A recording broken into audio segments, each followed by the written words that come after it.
नमस्कार, आप देख रहे हैं एम के न्यूज़ में आप सभी का स्वागत है। आइए डालते हैं एक नज़र खबर पर। मां शीला क्लिनिक के 2 वर्ष पूरे होने पर कुर्ला के कच्ची हॉल में बड़े पैमाने पर वर्धापन दिवस मनाया गया। मां शीला क्लिनिक पर 10 रुपये से शुरुआत ब्लड चेकअप द्वारा आज 60,000 से 70,000 लोगों ने लाभ उठाया। और आप देख रहे हैं MKB न्यूज़। जैसे कि आप देख सकते हैं आज मां शीला क्लिनिक को जो है 2 साल हो चुके हैं, जिसको लेकर आज उनका वर्धापन दिवस पर पहुँचे। पद्मश्री से नवाजे गए प्रकाश आमटे जी और मंदाकिनी आमटे जी, जिसमें आप देख सकते हैं इस वक्त हम कच्ची हॉल में हैं और ठीक आप विजुअल के भी माध्यम से देख सकते हैं जिस तरीके से मतलब जो है आज कहीं ना कहीं ये देखने को मिल रहा है कि इतना बड़े पैमाने पर एक सेवा भाव का काम जिस तरीके से करते आए हैं प्रशांत आमटे जी, और साथ साथ जिस तरीके से अपने क्षेत्र में कर रहे हैं मनोज नाथनी जी, इसी को लेकर आइए देखते हैं आज एक खास रिपोर्ट। दुर्दैवाने म्हणा 30% पॉप्युलेशन हे बिलो पॉवर्टीवर म्हणतो, गरीब रेषेच्या खाली आहे आणि आरोग्य आणि शिक्षण त्यांच्यापर्यंत पुरेशा प्रमाणात पोहोचत नाही। तुम्ही मुंबईची गोष्ट केली, सगळ्या भारतातच हा प्रॉब्लेम आहे। ही जी असमानता आहे, विषमता अशा प्रकल्पामुळे दूर होऊ शकते। आज आम्ही इथे आलो महाशिवला अनेक लोकांनी प्रेरणा घ्यावी आणि आपापल्या भागात जे काही गरीब आहेत ज्यांना ते चांगल्या सुविधा मिळू शकत नाही परिस्थितीमुळे, त्यांच्यापर्यंत आपण पोहोचलो तर एक तर पुण्याचंही काम आहे। नुसता पैसा कामाला तर काही समाधान मिळत नाही। माणसाला सामाजिक बांधिलकीची थोडी जाणीव झाली आणि त्यांच्यासाठी आपण करू शकलो, निरपेक्षपणे करू शकतो आणखी चांगलं, पण काम करून प्रसिद्धी केली तर काही हरकत नाही। तेव्हा हे करणं गरजेचं आहे, नाही तर भौतिकवादाकडे जाऊन आपण कुठे चाललो आहे त्याला काही अंत नाही आहे। माझं स्वतःचं उदाहरण मी देतो। बाबांनी जाणीवपूर्वक पिकनिकच्या नावावर आदिवासीचं जीवन दाखवलं। कसं जीवन होतं, जंगली जनावरं आणि त्यांच्यामध्ये काही भाषा फरक नव्हता, खायला अन्न नाही, मग जंगलात शिकार करायचे, वन्य प्राण्यांची पक्षी घ्यायचे, अंगावर कपडा नाही, दिगंबर, थंडीच्या दिवसामध्ये शेकोटी झोपडे जळायचे। हे जेव्हा प्रत्यक्ष दाखवतो तेव्हा आपले डोळे उघडतात की आपल्याकडे किती सुखसुविधा आहे, तरी आपण आणखी त्याच्या मागे लागतो। ज्यांच्याकडे काही नाही ते बिचारे भीक मागत नाही, ज्याची सोयरा करत नाही। आम्ही खूप शिकलो, त्यांच्यापासून शिकलो।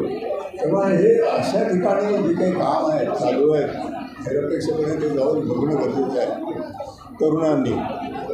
आणि आमच्या दोघांचा असा अनुभव खूप चांगला आहे की वेगवेगळ्या कॉलेजेस, मेडिकल कॉलेजेस सगळ्या डॉक्टरचं नाव बदनाम झालं होतं, नुसतं पैशाच्या मागे असं होतं। पण बरेचसे मेडिकल कॉलेजने आम्हाला बोलवून आमच्या कामाबद्दलचे अनुभव ऐकून घेतले। त्यातले काही जण बरेचसे वेगवेगळ्या भागात सेवा तर करतात, नाही सेवा करता आली आठवड्यातून काही दिवस त्या भागात जाऊन त्यांना कमी पैशामध्ये किंवा फ्री सेवा देता आली, ही पण एक सेवाच आहे। तेव्हा हे एक्सपोजर आपल्या देशामध्ये जे आपले भाऊबंद आहे असं समजून आपण आपल्या बालभारतीच्या पुस्तकामध्ये पहिल्या पानावर आहे, आम्ही सारे भारतीय, आम्ही सारे भारतीय माझे बांधव आहे। ते नुसतं पुस्तकात न राहता त्याचं थोडंसं जर अंगात आणलं तर आपला देश खरोखरच मग सुपर जे काय महासत्ता होईल याची मला खात्री वाटतं। तर आपल्या माध्यमातून हा मेसेज गेला तरुणांपर्यंत तर त्याचा नक्की फायदा होईल, कारण आम्ही 50 वर्षामध्ये जर समितीकडे परिपूर्ण जीवन जगलो तर हा खरोखर त्याच्यामध्ये आपल्याला जे समाधान मिळतं ते पैशाने मिळू शकत नाही। आदिवासी भागांमधला अनुभव खूप तुम्हाला आहे। मुंबईमधल्या झोपडपट्टीच्या वस्त्यांमध्ये देखील आरोग्याच्या खूप मोठ्या प्रमाणात समस्या समोर येताना दिसतात। अशा सामाजिक संस्था तर पुढे येत आहेत, मात्र आरोग्याच्या समस्याबाबत मुंबई अजूनही आर्थिक राजधानी आहे देशाची, मात्र अजूनही आरोग्याच्या दृष्टीनं खूप वाईट स्थिती आहे। हे दुर्दैवी आहे खरं, म्हणजे मुंबई ही आर्थिक कॅपिटल आहे भारताची। अशा ठिकाणी इतकी असमानता किंवा विषमता असणं आपल्या देशाला लांछन आहे। प्रयत्न करायला पाहिजे शासनाच्या लेवलला ते प्रयत्न करतील, पण प्रायव्हेट डॉक्टर्स किती आहेत, त्यांनी जर आपल्या मनात थोडंसं सामाजिक बांधिलकीची जाणीव ठेवली, ठिकठिकाणी पूर्ण वेळ काम देणं सगळ्यांना शक्य नाही, ते कठीणही आहे, पण आपल्या जीवनातला काही वेळ त्यांच्यासाठी दिला तर त्यांना चांगल्या प्रकारची औषधं आणि औषधोपचार होऊ शकेल।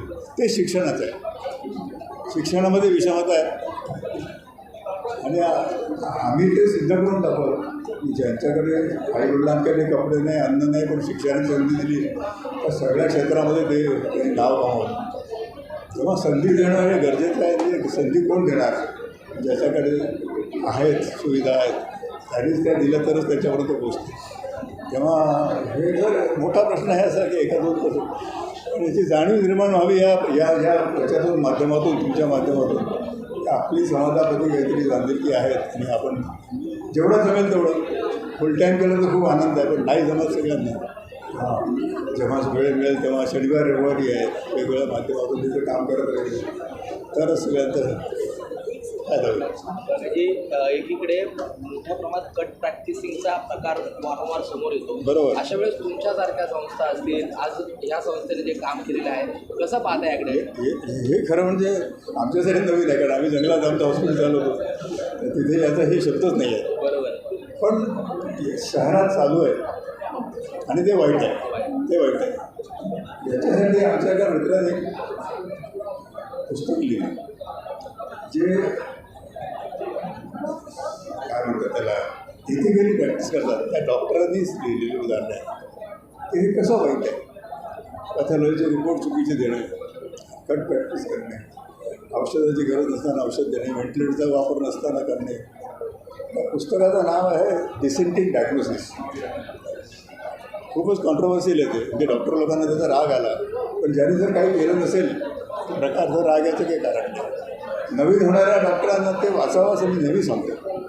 आणि हे वाचल्यानंतर त्या पद्धतीने ज्याचे काही गैरप्रकार केले जर नाही केले तर आपल्या पेशाला जे पूर्वीचा जे धनाचे स्टेटस होती, डॉक्टर म्हणजे देवाचं स्वरूप आहे, ते परत यायला मदत होईल असं मी नेहमी सांगतो. थँक्यू. कहना चाहेंगे आज माँ सेवा क्लिनिक है, उसके बाद जो है प्रकाश आपसे जी और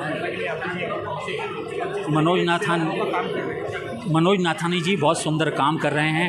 हर संडे वो कैंप बरसों से इस्तेमाल कर रहे हैं. धूप हो, छाँव हो, बाढ़ हो, उनके कैंप नहीं रुकते. हर संडे दिन भर का कैंप वो लेते हैं, जहाँ हज़ारों लोगों का इलाज करते हैं. 70,000 से ऊपर लोगों का वो इलाज उस कैंपों के मार्फत कर चुके हैं.